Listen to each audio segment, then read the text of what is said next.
नमस्कार, जय हिंद, वंदे मातरम। मैं हूं तेजू मौर्य। उम्मीद करता हूं कि आप अच्छे होंगे, स्वस्थ होंगे, परिवार का ख्याल रख रहे होंगे। बात है 13 अगस्त की। मुंबई के एक अपार्टमेंट में से एक बुजुर्ग की बहुत तेज से आवाज़ आ रही थी। वो मदद के लिए बुला रहा था।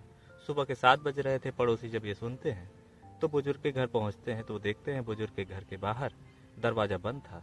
इसके बाद पड़ोसी घर का दरवाज़ा खोलते हैं और घर के अंदर जाके देखते हैं तो जमीन पर एक बुजुर्ग पड़ा हुआ था। उसके हाथ पैर बंधे हुए थे टेप से और उसका मुंह भी बंधा हुआ था।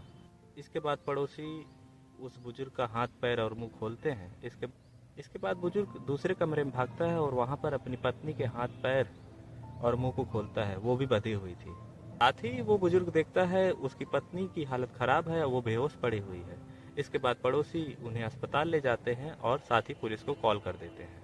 अब डॉक्टर इनका इलाज करना शुरू कर देती है और डॉक्टर यह बताती है वो बुजुर्ग महिला की मौत हो गई है क्योंकि उसे सांस लेने में दिक्कत आ रही थी। उसका मुंह बंधा हुआ था, मुंह के साथ साथ उसकी नाक भी बंद थी। इसकी वजह से उसकी मौत हो गई, सफोकेशन की वजह से। अगर बुजुर्ग दंपत्ति की बात करें तो उनका नाम मदन मोहन लाल अग्रवाल, जिनकी उम्र 75 साल है, और उनकी पत्नी का नाम सुरेखा अग्रवाल, उनकी उम्र 70 साल थी। पुलिस इस मामले की जांच करना शुरू कर देती है। अब पुलिस मदन मोहन अग्रवाल के घर पे पहुंचती है। उनके अपार्टमेंट को अच्छे से खंगालती है और उसकी जांच करती है। पुलिस जब उनके अपार्टमेंट की तलाशी लेती है तो पता चलता है कि उनके अलमारी का दरवाज़ा टूटा हुआ है, उसका लॉक टूटा हुआ है, जिसमें से ज़रूरी सामान, कीमती सामान और पैसे गायब हैं। अगर मदन मोहन अग्रवाल के बारे में बात करें तो वो पेशे से एक कारोबारी हैं और उनकी मुंबई में एक ज्वेलरी की शॉप है और वो उसे चलाते हैं। पुलिस वालों को यह मामला लूटपाट का लगता है। साथ ही पुलिस ये शंका जताती है जिसने भी यह लूटपाट की है उसे पहले से ही इस दंपत्ति के बारे में पता था। उसने पहले रेकी की होगी, उसके बाद इस घटना को अंजाम दिया होगा। इसके बाद पुलिस मदन मोहन अग्रवाल से पूछताछ करना शुरू कर देती है और उनसे बारीकी से पूछताछ करती है। उनके यहाँ जितने भी वर्कर हैं सबके बारे में पूछती हैं। जितने भी वर्कर काम करते हैं सबके बारे में बारीकी से पूछते हैं। अब पुलिस मदन मोहन अग्रवाल से उनके यहाँ जितने भी कर्मचारी काम करते हैं सबके बारे में पूछती है तो वो सबके बारे में बताते हैं एक एक करके। साथ ही वो बताते हैं उनके यहाँ एक लड़का काम करता था जिसका नाम सुमित टटवाल था। उसने कुछ महीने पहले ही छोड़ दिया है।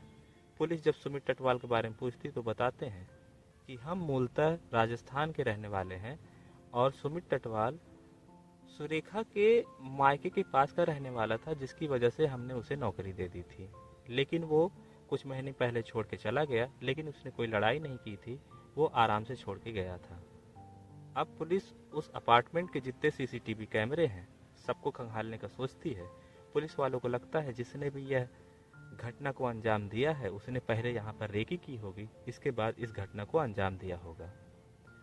पुलिस जब यह खंगालती है तो देखती है कि 3 लोग फेस पर मास्क लगाए हुए घर के अंदर घुसते हैं, अंदर लूटपाट करते हैं और बाहर आ जाते हैं। पुलिस जब ये वीडियो मदन मोहन अग्रवाल को दिखाती है तो उसमें से एक नकाबपोश को वो पहचान लेते हैं और बताते हैं यह सुमित टटवाल है। इसके बाद पुलिस सुमित टटवाल के बारे में जानकारी जुटाना शुरू कर देती है और उसके बारे में पता लगाती है। आजकल साइबर का ज़माना है, टेक्नोलॉजी का ज़माना है। अब पुलिस सुमित टटवाल का मोबाइल साइबर पे लगाती है और उसकी लोकेशन का पता करती है तो पता चलता है वो अभी उज्जैन में है। इसके बाद पुलिस उज्जैन पहुंचती है तो पता चलता है कि वो राजस्थान के लिए निकल गया है। अब पुलिस उसे राजस्थान वाले रास्ते पर पकड़ लेती है और उसे पकड़कर मुंबई लेके आके पूछताछ करना शुरू कर देती है। पुलिस जब सुमित से पूछताछ करती है तो सुमित बताता है मदन मोहन अग्रवाल और सुरेखा अग्रवाल राजस्थान के रहने वाले हैं और मैं भी सुरेखा के मायके के पास का रहने वाला हूँ। जब मैंने यह बात इन्हें बताई तो इन्होंने मुझे नौकरी पे रख लिया और जब मैं यहाँ पे नौकरी करने लगा तो मुझे बातों बातों में ही पता चला ये लोग एक अपार्टमेंट में रहते हैं और अकेले रहते हैं। तब मैंने सोचा ये दोनों अगर अकेले रहते हैं तो इनके पास बहुत सारा पैसा होगा, बहुत सारे गहने होंगे और ये लोग कुछ कर भी नहीं पाएंगे, इसमें उसे आसानी से लूट सकता हूँ। उसने यह प्लान बनाया। उसके बाद उसने यह नौकरी छोड़ दी। इसके बाद वो इनके अपार्टमेंट की रेकी करने लगा, ये लोग कब आते हैं कब जाते हैं। तो उसे पता चलता है कि सुबह सुबह मदन मोहन अग्रवाल अपने घर से मॉर्निंग वॉक के लिए निकलते हैं बाद सुमित टटवाल राजस्थान चला जाता है और वहाँ पर अपने दो दोस्तों को यह बात बताता है, जिनका नाम राजाराम मेघवाल और सुरेंद्र सिंह था। इसके बाद ये तीनों वहाँ से निकलते हैं और मुंबई पहुँचते हैं। मुंबई पहुँचकर ये एक दिन रेकी करते हैं और 12 अगस्त 2023 को इनके अपार्टमेंट में जाते हैं। जब इनके अपार्टमेंट में जाते हैं तो देखते हैं इनके घर का दरवाज़ा अंदर से बंद है।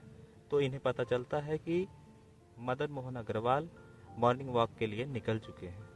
इसके बाद ये लोग एक दिन और इंतज़ार करते हैं और दूसरे दिन पहुंचते हैं, यानी 13 अगस्त 2023 को जब ये सुबह पहुंचते हैं, पहले से ही वहां पर खड़े होते हैं। जैसे ही मदन मोहन अग्रवाल अपने घर के बाहर निकलते हैं, इसके बाद ये तीनों उन्हें दबोच लेते हैं और घर के अंदर ले जाते हैं।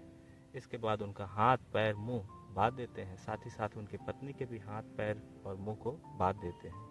इसके बाद उनके अलमारी का ताला तोड़ते हैं और उसमें से गहने, पैसे और ज़रूरी कीमती सामान निकालते हैं और वहाँ से लूटपाट करके भाग जाते हैं। दोनों दोस्तों के बारे में पूछती है तो वो बताता है कि वो लोग कहाँ पे हैं।